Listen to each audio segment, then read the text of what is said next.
Hey, welcome back to another episode of Ecommerce On Tap, brought to you by Sourcify and ISBA. I'm your host, Nathan Resnick, joined by Aaron from ISBA. Aaron, welcome to the show. How are we doing?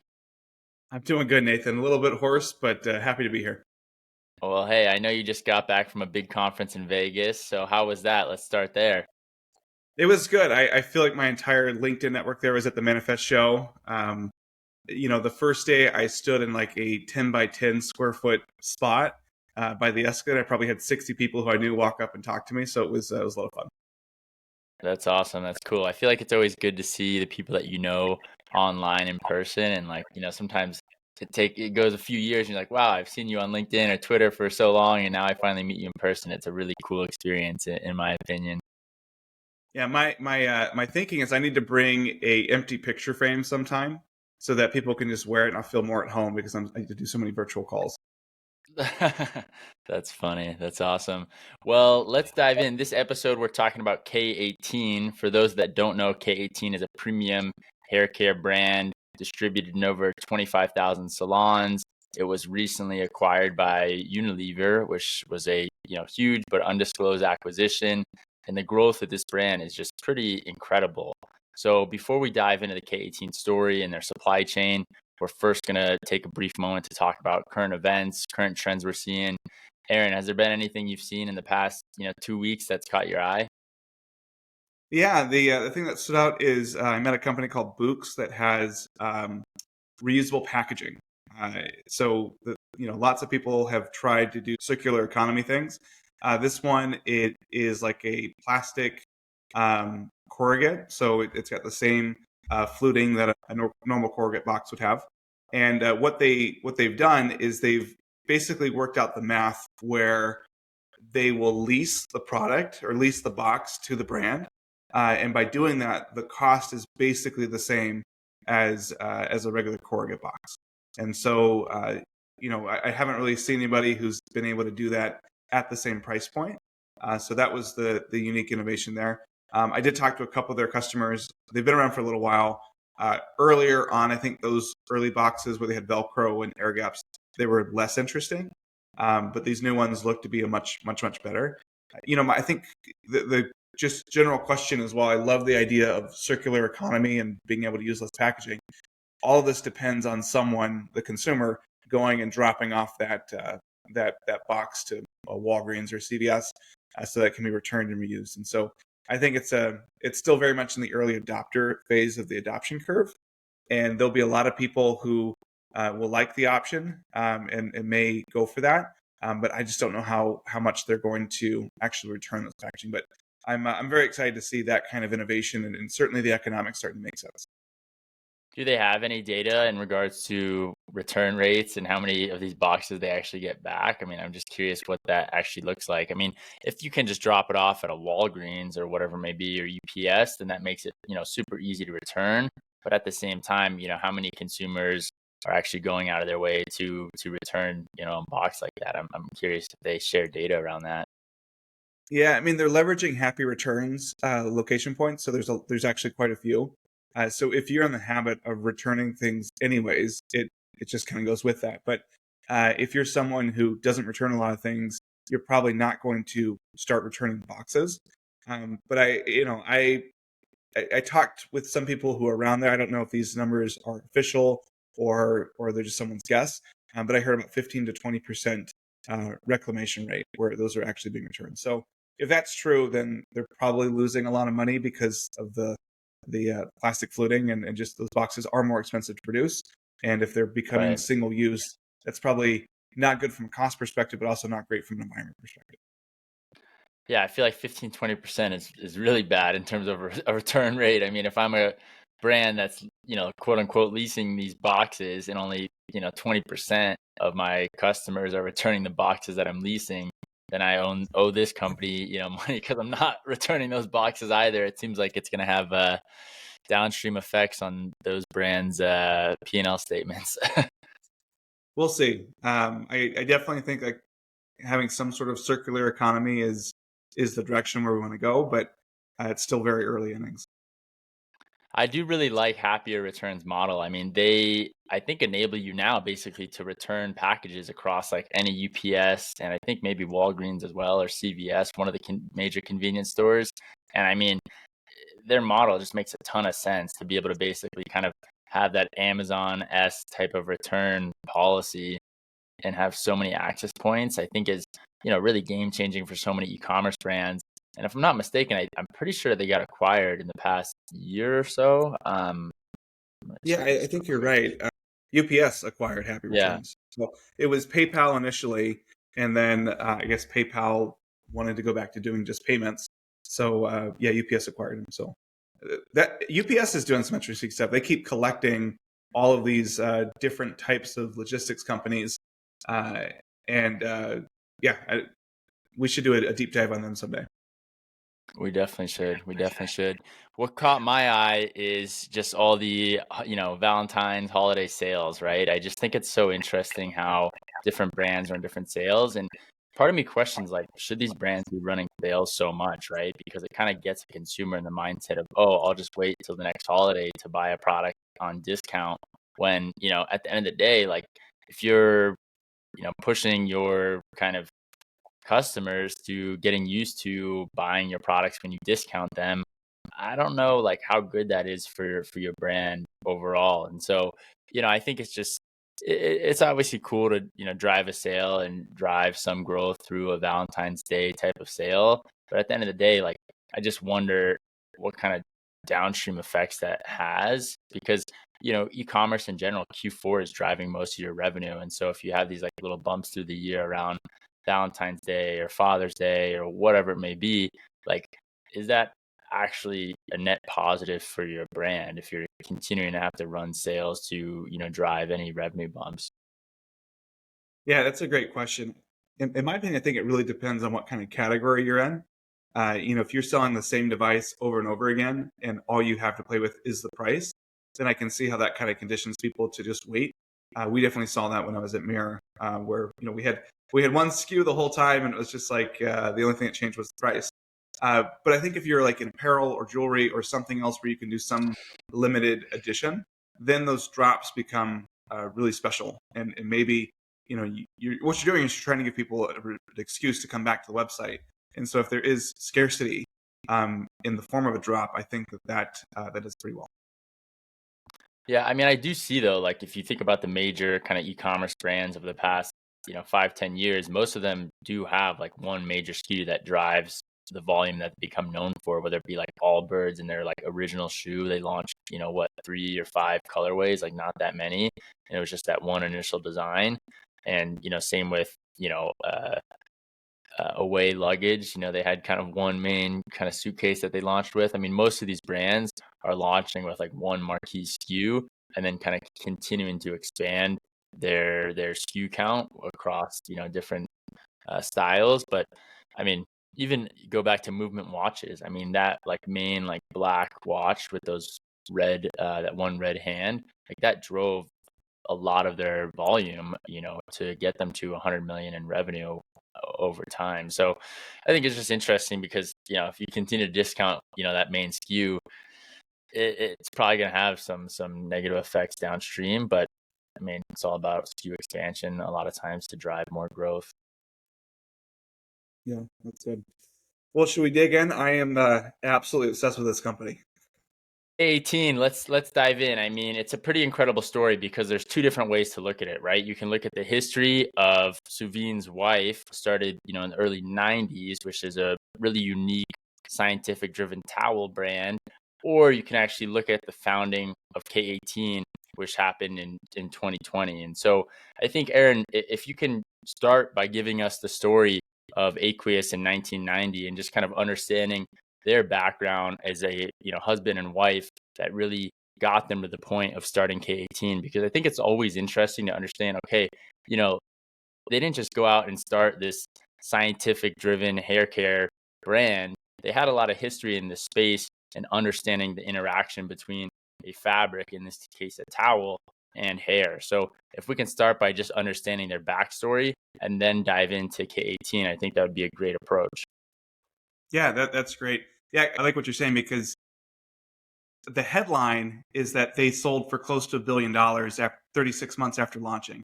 And that is true, but it's also misleading at the same time. So digging into Aqueous, so Britta Cox, Suvin's wife, who is the founder of K18, she started this in 1990. And for those of you with long hair, you may be familiar with Aqueous. And basically what it is it's a towel that helps dry your hair better and faster. And Britta didn't really have any other experience in hair care other than having long hair herself. And she got tired of using traditional cotton towels. She was working in the ski industry at that point in time in her life. And there were all these new moisture-wicking fibers that would allow people to sweat, but not be cold. And she said, hey, man, this is really cool. Couldn't we use this for, just everyday use? And so she started working with a Japanese hair company, and she made her first towel with these moisture-wicking fibers. And it was designed for a quick and gentle hair dry. They developed this piece where they could have a special fastener, so it sits on as like a turban, and it allows the towel to stay where it needed to be, so that if you wanted to do yoga, walk around the house, chase your kids, whatever you need to, you could do that without losing your towel. And so this business was doing very well. I mean, it was, I think, low tens of millions in revenue, and just this is pre-internet age, and had been going on for, 30 years, up until 2020. And along this time, Britta got married. Her husband, Subin Sahib, was a tech guy. He had joined the venture in much the similar way that, you just kind of know what's going on in your partner's work life and what struggles they have. And he brought a really interesting curiosity. He was just curious about why this business existed, and why having a moisture wicking towel made a difference in hair. And so as this business started to grow, he started to investigate into why the towel actually made a difference. And so he went into the chemistry of hair, the physics of drying, the physics of kind of coloring and cleaning and all those sorts of things. And what he uncovered was that traditional hair care methods were often damaging and counterproductive to what people were trying to do as far as making your hair healthy and having a better life for it. So this path kind of led him to develop K18, which is this, they call it a biomimetic hair treatment.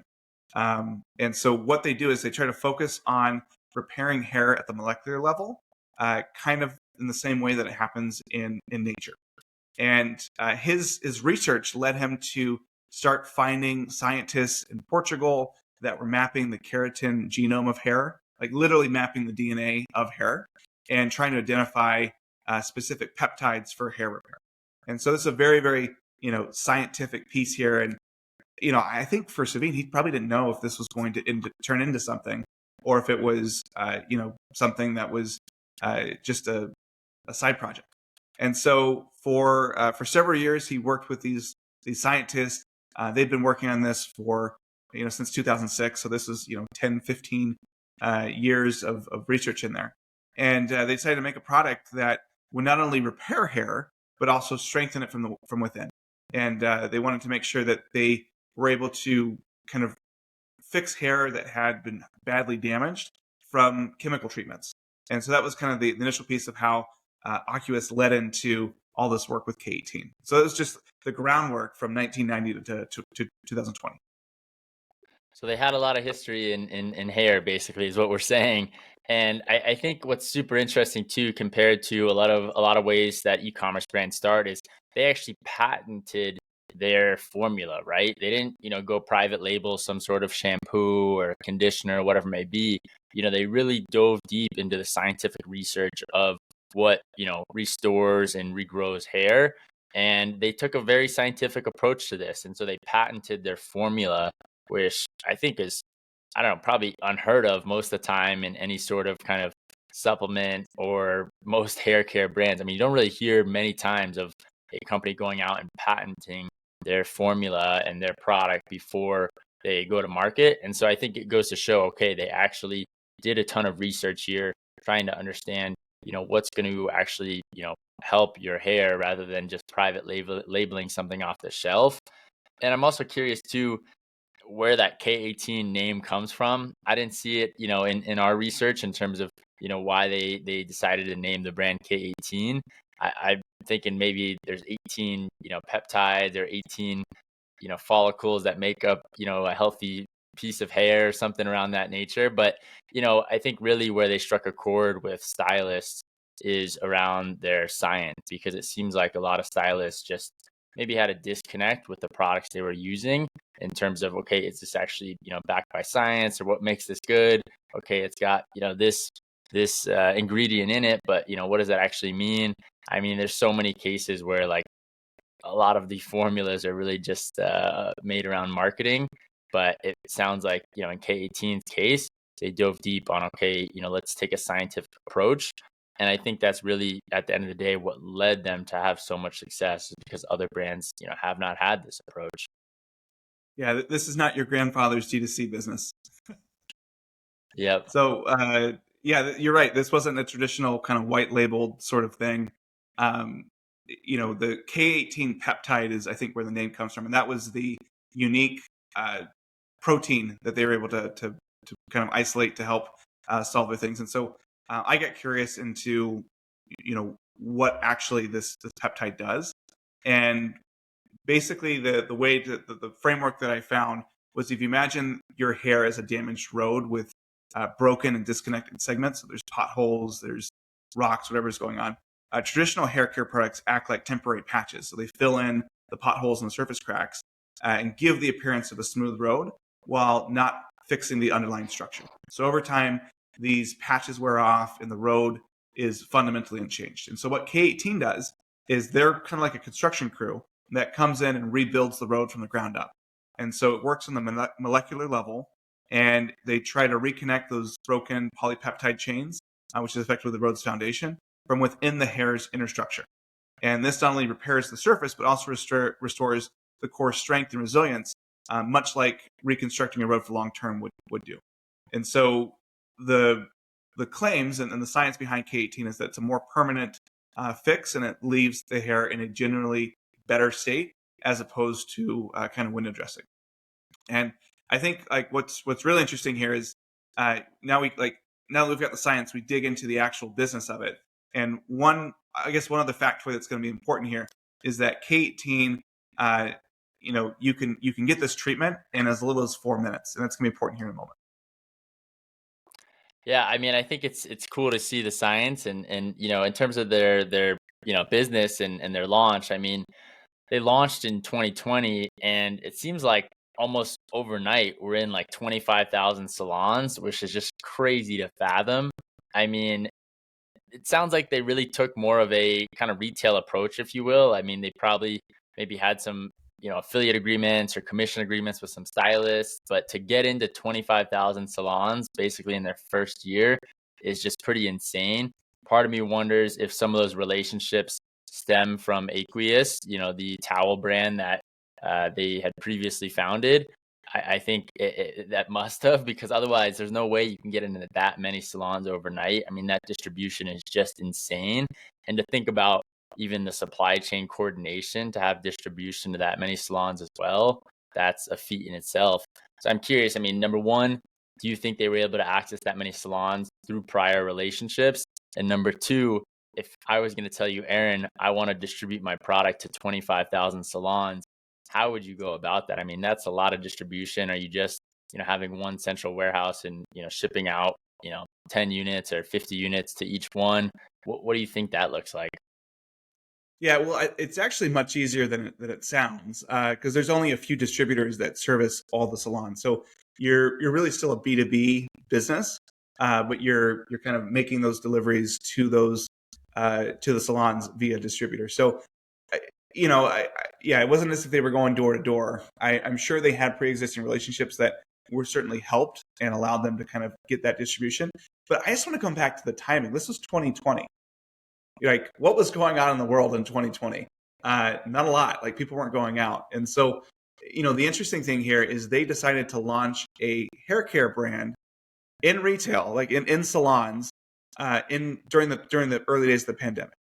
And they did about like $70 million their first year. And so it's kind of like, well, what the heck? Like, if I were to tell you, Nathan, that you were going to start a B2B business in 2020 and you weren't going to have a D2C website, for a few years, you would be like, that's stupid. There's no way that that's going to work. And yet somehow they were able to pull it off.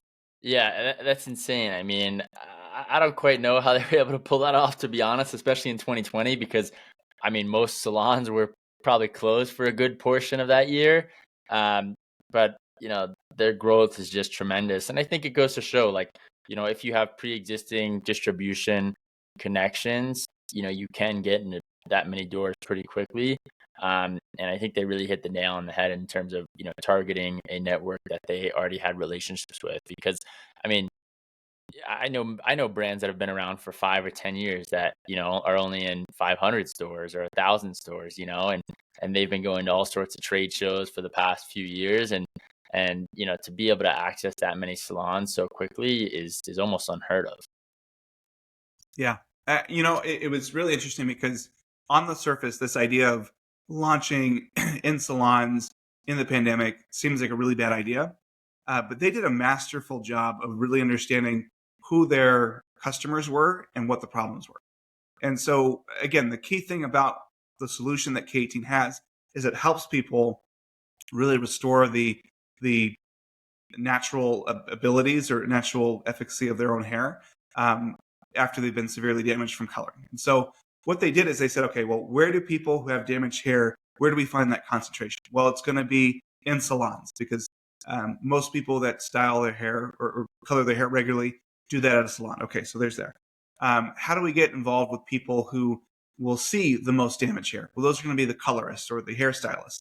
And so they went out and they made a very specific goal of interacting and trying to win over these colorists, because if you're going to get your hair taken care of, you're paying, $100 or so for someone to color your hair, you're going to take whatever recommendation they have. And so like they kind of identified where their market was and said this was what they were going to do. And in reality, the pandemic was probably the best thing that could have happened for them, even though they didn't have a D2C site. And the reason for that is, you remember during the pandemic, there were all these qualifications as essential workers. Well, getting your hair colored was considered to be an essential service. You can't have those grays come through. And so what they ended up doing, though, was they basically had to give up every other chair in order to allow for social distancing. And so what that meant is if I'm a salon owner, now my available revenue has been cut in half because I just can't fit that many people in. I've only got space for half as many as I had. And typically a treatment would be 60 to 90 minutes. And so, I really only get a handful of people per day. Well, remember, we talked about K18 working in as little as 4 minutes. And so suddenly you've got this really great outside forcing mechanism for K18 where these color stylists see that there's a big impact and that the product actually works. And there's now an economic incentive where I don't have to wait for 90 minutes and give up, half my. I can actually increase the number of customers that I see because I'm able to take that treatment time from 60 to 90 minutes down to 4 minutes. And so they just exploded because of these two things that were very intentional and then also kind of luck at the same time. Yeah, I mean, timing matters in any business, right? And I think with K18, they hit the nail on the head with that for sure. But I mean, at the end of the day, too, I think it's interesting because they didn't really have like a DTC strategy when they launched. They went a B2B route. And I just wonder what the behind the scenes looks like of replenishing those orders. They must have had some sort of B2B distribution portal for those stylists to go in and reorder product for their salons. I mean, I think to me, it looks like they had launched. So they launched in Sephora in December of 2021. So I'm sure kind of in 21, they started to have more of an omni-channel approach because they weren't just going, through these stylists. They started working with other retailers like Sephora. And, they had, at that point, they had their own website from my understanding.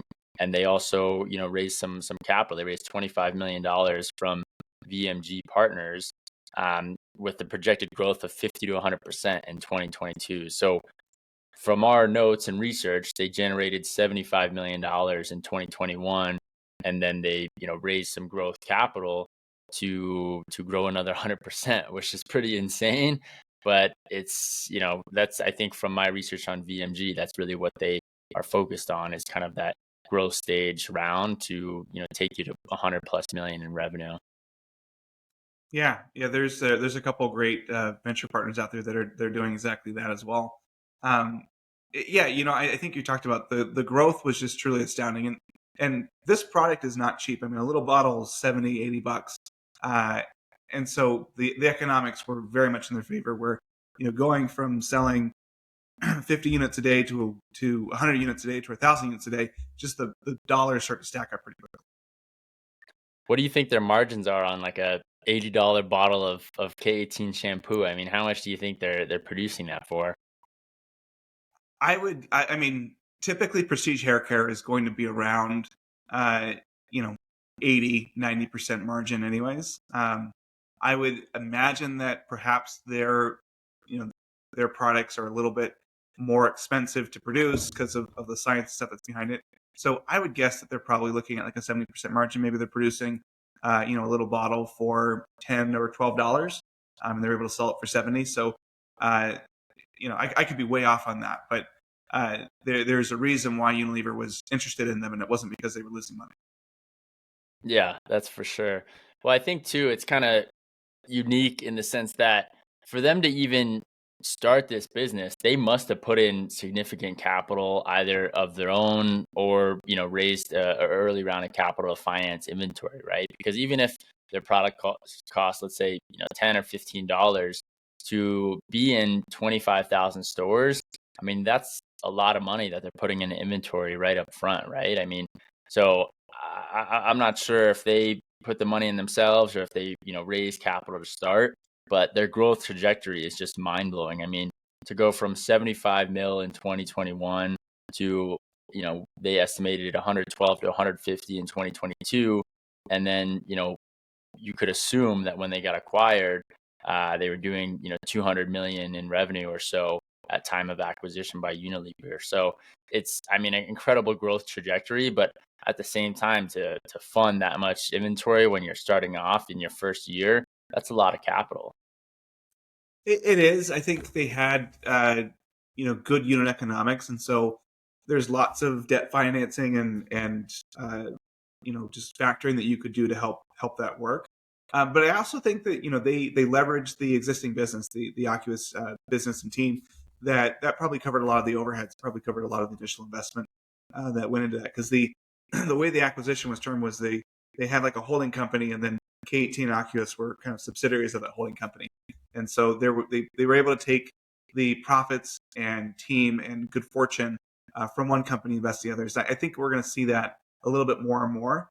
There are a handful of brands that have spun out of other successful brands. So, if you think about Harry's and Flamingo, same product, different color, different name.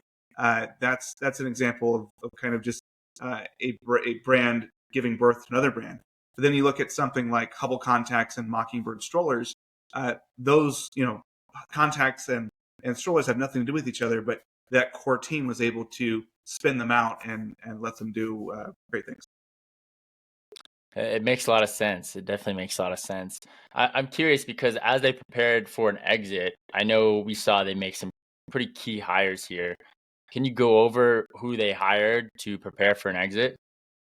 Yeah, I think what they did that was really smart is they struck what appears on paper at least the right balance between team cohesion and having people who have worked together for a few years prior and have kind of been there from the beginning, and then bringing in the people with the right kind of pedigree when they were getting ready to exit. So I'll start with kind of the team cohesion piece. A lot of the core team members came from Oculus Hair. So if you look on their LinkedIn profiles, they're head of fulfillment, head of logistics, some demand planners. They had all worked together for several years prior to the founding of K18. And so you have a situation where they were probably involved in the development. Maybe they thought it was a bad idea and like, hey, you're diverting us from this other project that we've got. Or maybe they were behind it all the time. But you've got this team that kind of knows where each other's warts are. They know what they're good at, know what they're not good at, and so you kind of have this benefit of a team that has forged a company for the first time that came through and was able to do it. And so they did that. Their VP of supply chain, Helen Hung, was with them since 2020, and she previously led MPI at Roden Fields. And so that was kind of their first hire specifically for K18 right when it started. And the person they hired was someone whose job before them was launching new products. And so that was exactly what they needed. They didn't need someone who was super strong on procurement or super strong on fulfillment or parcel or things like that. They went out and hired exactly what they needed because of where the business was at that point. And then kind of looking through, as I believe they were preparing for an exit in 2022, they hired their CFO, Vital Patel Scott, who came from Beauty Counter, which is a great pedigree there. January 2023, they hired Reef Holland as their director of procurement and sourcing. He had spent 4 years at Olapex, which is a large hair care company as well. And in 2022, they hired their COO, Allison Barker, who had a legal background and was previously COO and president at Drybar. And so you kind of think about this team that said, okay, we've got this product, it's doing really well, we're growing. Let's not only bring in the expertise that we need, but then let's also make sure we've got the right pedigree so that any acquirer could salivate over this team and the product itself. Yeah, I mean, I think what's interesting is that, they had that core team from their original business, and then they brought in a lot of executives from amazing businesses in their industry, from Drybar and Beauty Counter. I think it's interesting to take that approach. And I think it goes to show, like, okay, they hit a scale where it made sense to have these seasoned executives to come in and really, formalize probably some of their processes and strategy. And so I think it makes a lot of sense to do that as you prepare for an exit, especially at that scale, to bring in those executives that have had and ran, multi-$100 million P&L, because it's a huge, undertaking, and to bring in someone from a bigger business like Beauty Counter makes a lot of sense for them to then prepare for an exit. But I think it's just interesting because they had so much experience in this industry prior to starting K18, and I think that's why, okay, you can say this was quote unquote an overnight success story of 3 years. But at the end of the day, they've been in this industry working with salons and developing this hair care formula for a while. I mean, though this product in particular was only in market for 3 years or so before being acquired, they have a lot more history actually in this market than I think meets the eye at first. Yeah, that's true. And I kind of want to go back to this team thing too, because that is such a hard thing to get right.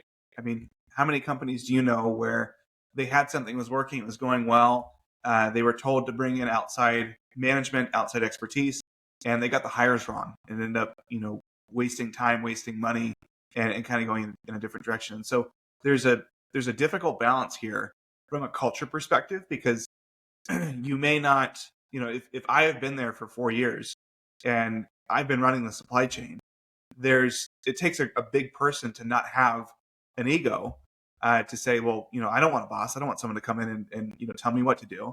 I was able to get us from 0 to 100 million on my own. But so I think it just talks about the culture and the maturity of people who are there, because not only bringing in people who have that experience, but then the right type of cultural fit. And the one thing I noticed too is they didn't hire everybody all at once.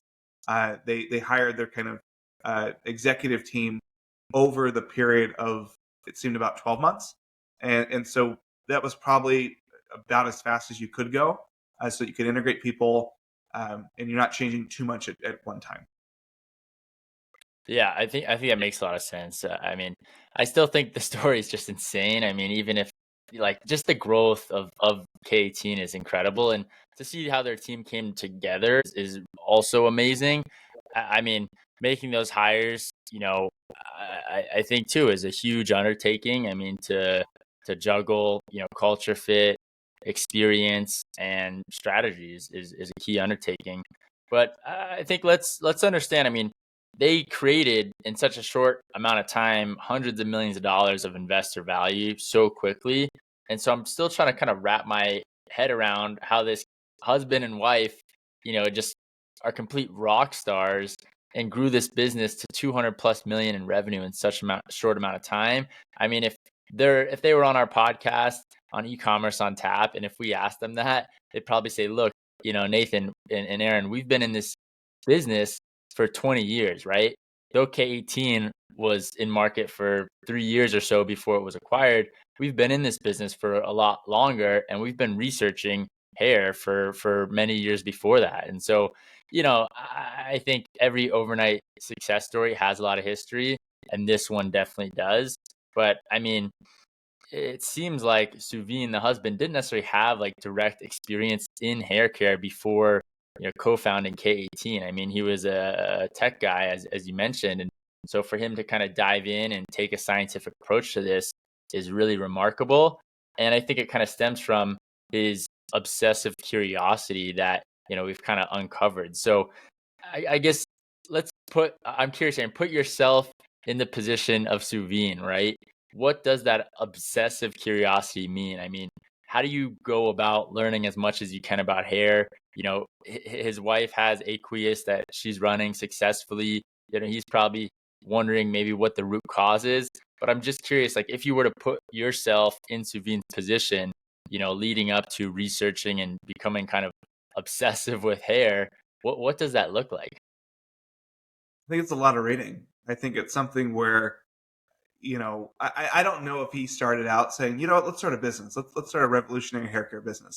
I think he was just naturally curious and wanted to pick at things. And so maybe it started with researching what's on Wikipedia, right? Or researching what medical journals he could get his hands on. Maybe it evolved into talking to other scientists or other companies and just understanding, hey, XYZ company just launched this other thing. Does it actually work or is it just marketing fluff? And so I think that anytime you commit yourself to any idea and you just kind of have this obsession, you're going to get better, right? He's probably one of the top 5 folks in the world from a commercial perspective who just understands the science of hair. And so I think that it's developing that passion and just giving way to it. Yeah, I agree. And I think too, like they did really hit a strong chord when it came to marketing. I mean, that's one kind of angle we haven't necessarily touched on at K18 yet, and something that we should cover. But they had that hashtag that went extremely viral on TikTok, the hashtag K18 hair flip. Can you walk us through what that actually was? I mean, they really were taking a scientific but also data driven approach, and I think data really stems from their marketing angle, right, in terms of creating this own viral hashtag and their own sound. Walk us through what marketing K18 actually looks like as well. Yeah, so I remember they launched in 2020, and there were 3 things that happened in 2020. There was COVID, there was Tiger King, and there was TikTok, right? And so TikTok was exploding at that point, and so they decided that even though they were selling in salons, they wanted to have a D2C relationship with their end users, and so they came up with this hashtag K18 hair flip. And when I checked a couple weeks ago, there were like 20 billion views, 20 billion with a B, views on TikTok of the hashtag K18 hair flip. And so basically what it was is you would have users that would say, hey, here's my hair before I use K18, and then here's what it looks like afterward. And you can see a noticeable difference. It looks healthier, it looks shinier, it just looks better. And so you see people doing this over and over and over again, and it creates this very, very viral feedback loop where people want to try it. And then, of course, you get some good spoofs, some comedy stuff that comes out of it, like any good viral trend. But they really, looked at this and said, all right, we're going to sell in salons. We're not going to go D2C necessarily. We don't really want to give all our money to Facebook. Let's try TikTok. But they recognized that before TikTok had ads or TikTok Shop or anything like that, that they needed to build the audience. And so they did something that was very easily repeatable. It didn't require them to create the content and to pass something around. It was really something where they created the framework, they created a custom sound so it could all be linked together, and they let rank and file consumers just try it. And so it was this great testimonial engine that kept working over and over again. Yeah, I mean, 20 billion views on any platform, even if it's TikTok, is just insane. That's crazy to fathom. I mean, 20 billion views is, I think, really what created a trend around K18 and what got people excited about their product. I mean, whoever on the marketing team led that, hats off to them, because that is such an incredible strategy, and I think really drove a lot of their just incredible growth. And I think too, like we mentioned, that they sought out the right feedback in terms of, when they were developing the product, they were building relationships with some of the best stylists in the world. But, I think there also was that kind of before and after effect, if you will, of someone's hair. I mean, from the videos that I saw on TikTok, at least the ones that the brand, K18 has posted, a lot of them, like you can actually kind of see the K18 effect, if you will. Which whenever you have a product like that where you can see like a before and after, it definitely draws attention. And so I think that's part of the strategy that worked in terms of marketing their product, is they really leaned into that kind of before and after angle here. For sure, for sure. And I think another really interesting piece is they went after the right type of testimonials. And so it's one thing if Susan from Omaha loves it, but if Susan from Omaha is actually a big influencer in the salon world, then that testimonial, that recommendation means a lot more. It's kind of a celebrity endorsement in that space. And so by focusing on their salon first strategy, they were able to get the most influential colorists who were working on A-list celebrity hair to start to use this. And so there were a lot of A-list celebrities like Hailey Bieber, Selena Gomez, Rihanna that loved it and kind of talked about it. And in some of my research, there were also several other celebrities that had endorsements with other hair care products that quietly were using K18 because of how well it worked. And so they just built this great following, but it was the right following. It wasn't, it's one of those things where I think you told me this at one point where, you could have 1,000 followers, but if they're the wrong 1,000 followers, it doesn't matter. Right.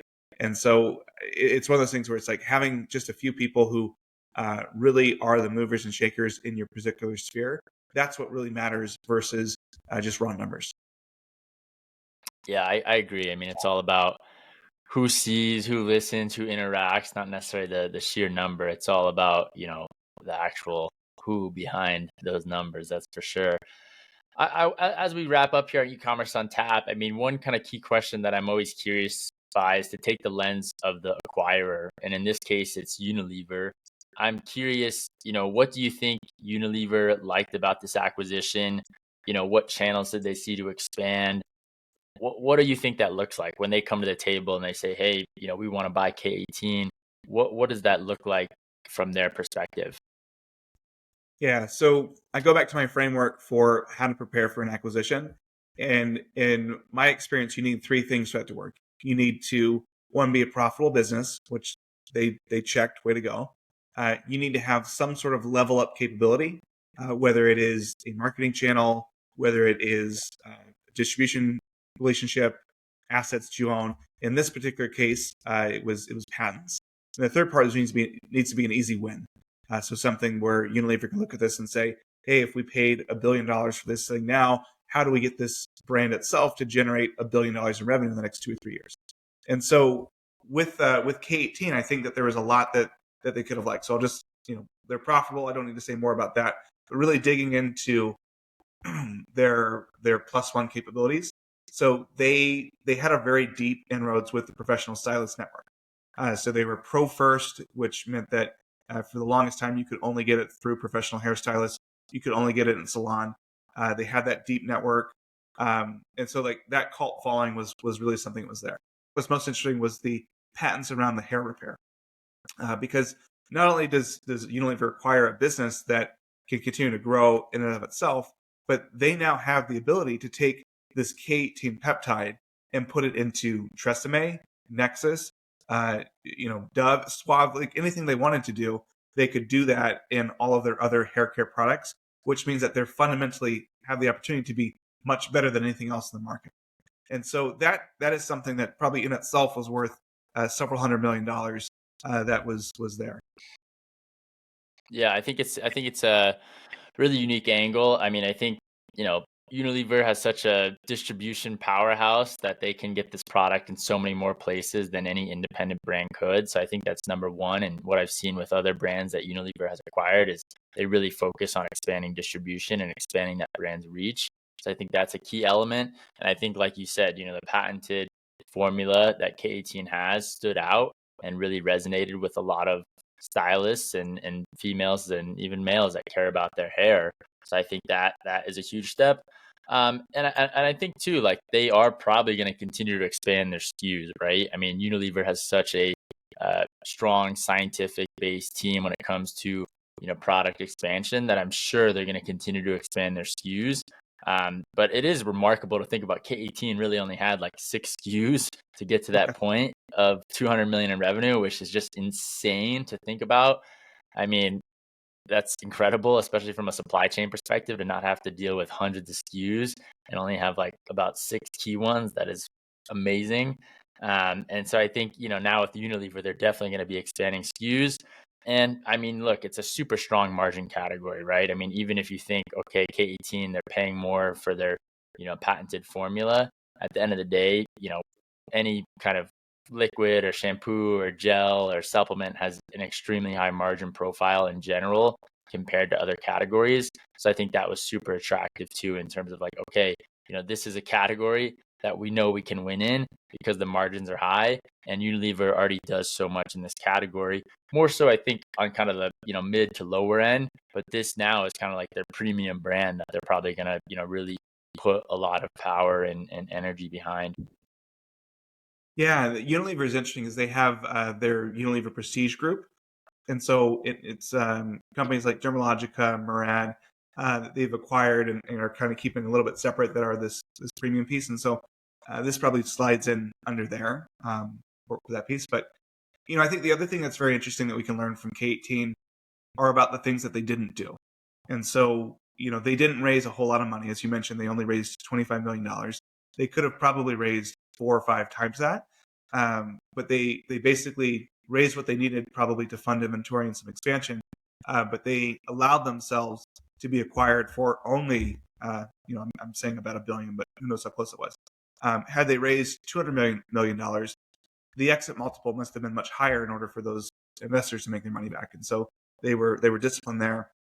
And then the other thing that was interesting is while they opted to be in salons and expand internationally, they didn't really expand into retail, really beyond Sephora.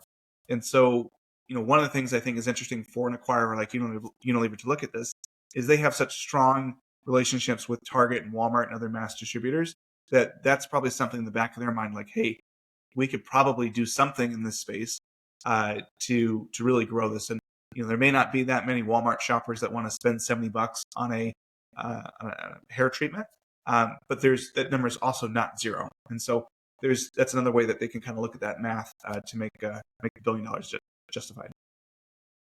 I agree. One note that we didn't touch on is fulfillment. Where did they fulfill their product from? How did they get their packaging? Let's touch on that briefly. Yeah, so their supply chain is U.S. based, so that's where they're filling and distributing from for the most part. But it does look like they are sourcing some packaging from China. They're using similar manufacturers in the packaging space that they use for Oculus, as well as Manscaped. Manscaped isn't theirs, but just looking at another big brand that's using those. And from what I can tell, it looks like they probably have a 3PL in Columbus, Ohio. Got it. Makes a lot of sense. I mean, I kind of want to be that packaging supplier that's servicing all these D2C brands like Manscaped and K18 and a few others. That would be a pretty fun business, I think, to deal with that packaging. But it is incredible just to think about, the sheer scale and size that K18 got to in such a short period of time. I mean, this story, I think, is one of the coolest, but also like underreported stories. I mean, in the kind of Twitter D2C sphere that I hang out in, or the e-commerce sphere and events that I go to, I mean, not too many people are talking about K18. And I think honestly, it stems from the demographic, right? I mean, most D2C founders on Twitter or at different events that I go to are males, are men, right? And so we aren't really the target demographic in general for K18. And so I think it's kind of interesting how, we hear of the acquisition and we're so blown away by it. But, usually when it comes to like a bigger acquisition, I have, a friend of a friend that knows the founder, has some like inside, unique detail. But with K18, I asked my network, and like people had heard of the acquisition just because it was just, huge and an incredible story. But they didn't really have any like, oh, I know Suveen, or I, know this about K18. Like, no one really knew that much when I was, doing research for this episode besides what was written about them online and, what we heard on other podcasts about K18. Yeah, I think they got to be so big so quickly, and it's funny. Most of the CEOs that I work with are female, and they didn't know about it either. So I think it was not necessarily a gender thing, but probably more of a demographic thing. Because again, I think these are founders that have been around for a while, and so maybe they're just not hanging out at the conferences that you and I go to. But yeah, it's a remarkable one, and I think it's a lesson that that a lot of us can learn from when it comes to just engineering the outcome that you want. Yeah, I agree. I mean, they definitely went for it and utilized, their network and previous experience, right? I think a lot of times as operators, we kind of want to explore what we don't know, but really we should actually be leaning more into what we do know, right? If you're running your fulfillment for your brand or running your overseas supply chain or whatever it may be, you should actually probably lean in deeper and become more of an expert in that rather than going away and doing something else. And I think in, this case with K18, they really leaned into this industry because they had that existing network and they had, experience with a product that, benefited hair. And then they said, hey, why don't we actually, work on a product that benefits the source of what we care about, which is our hair. So I think my takeaway from this story is really lean into to what you have experience with and what you know, because you're going to have even greater outcomes by doing that. Yeah, that definitely resonates with me. One of the things that I usually tell the founders or CEOs that I work with is, if you're picking a product category and then you're committed to this, you should be top 5 in the world, or your goal should be top 5 in the world as far as what goes into that and how they work. And so it's one of those things where I think that kind of doubling down and making sure that whether it is contact lenses, dog food, or other things, that you're really being the best at it. Yep, I agree. I agree. Well, that was an incredible overview of K18. And there we have it on e-commerce on tap. Aaron, is there anything else you want to add as we conclude this episode? Look, we're doing our best here to kind of see what we can gather from public information. If we got anything wrong, or there's another company who wants to take a look at, let us know. But I think that this is a great masterclass, and I've learned a ton from looking at K18. Awesome. There we have it. I agree. I mean, Aaron and I and our team do a lot of research on these companies before we record. We, strive to get everything right, but we don't always. And, some people have more information on these brands than we do. So if you have an interesting take on K18, shoot us a note at Sourcify or at ISBA. Find us on Twitter and LinkedIn. And we'd love to hear your comments. And thank you again for tuning in to this episode of E-commerce on Tap, brought to you by Sourcify and ISBA. Please like, subscribe, comment. It goes a long way. And we'll see you next time.